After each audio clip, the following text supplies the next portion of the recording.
आज मैं आपको डीआरडीओ के एचएमआरएल के बारे में बताने जा रहा हूँ, जिसने हाल ही में ठोस रॉकेट प्रोपेलेंट उत्पादन पर एक उद्योग मीट का आयोजन किया। यह मीट भारतीय रक्षा क्षेत्र में एक महत्वपूर्ण कदम है, क्योंकि ठोस रॉकेट प्रोपेलेंट का उत्पादन हमारे देश की रक्षा क्षमताओं को मजबूत करने में मदद करेगा। HEMRL यानी कि high energy material research laboratory Pune में स्थित है। यह संस्थान ठोस रॉकेट प्रोपेलेंट के विकास में अग्रणी है। इस मीट का उद्देश्य उद्योग के विभिन्न खिलाड़ियों को एक मंच पर लाना था, ताकि वे अपने अनुभव और तकनीकी ज्ञान को साझा कर सकें। इस मीट में विभिन्न कंपनियों के प्रतिनिधियों ने भाग लिया, जिन्होंने ठोस रॉकेट प्रोपेलेंट के उत्पादन में अपनी रुचि दिखाई। ठोस रॉकेट प्रोपेलेंट का उत्पादन करना एक जटिल प्रक्रिया है, जिसमें उच्च गुणवत्ता वाले कच्चे माल की आवश्यकता होती है। इस मीट में चर्चा की गई कि कैसे हम इन कच्चे माल को स्थानीय स्तर पर प्राप्त कर सकते हैं, जिससे हमारी आत्मनिर्भरता बढ़ेगी। एक और महत्वपूर्ण बिंदु जो इस मीट में उठाया गया, वह था अनुसंधान और विकास। ठोस रॉकेट प्रोपेलेंट के क्षेत्र में नई तकनीकों का विकास आवश्यक है।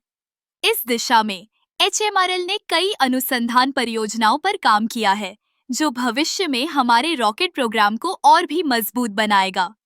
उद्योग के प्रतिनिधियों ने भी अपने विचार साझा किए। उन्होंने बताया कि कैसे वे HMRL के साथ मिलकर काम कर सकते हैं, ताकि ठोस रॉकेट प्रोपेलेंट के उत्पादन में नवाचार लाया जा सके। यह साझेदारी न केवल तकनीकी विकास में मदद करेगी, बल्कि रोजगार के अवसर भी पैदा करेगी।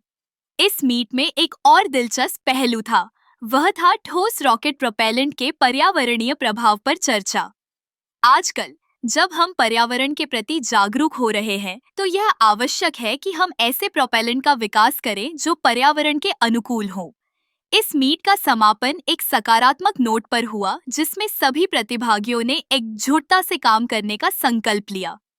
यह मीट न केवल ठोस रॉकेट प्रोपेलेंट के उत्पादन के लिए एक मंच था, बल्कि यह भारतीय रक्षा उद्योग के लिए एक नई दिशा भी प्रदान करता है। आखिरकार डीआरडीओ का यह प्रयास हमें आत्मनिर्भर भारत की ओर एक कदम और बढ़ाता है। जब हम अपने रक्षा क्षेत्र को मजबूत करेंगे, तो यह न केवल हमारी सुरक्षा को बढ़ाएगा, बल्कि हमारे देश की तकनीकी प्रगति को भी दर्शाएगा।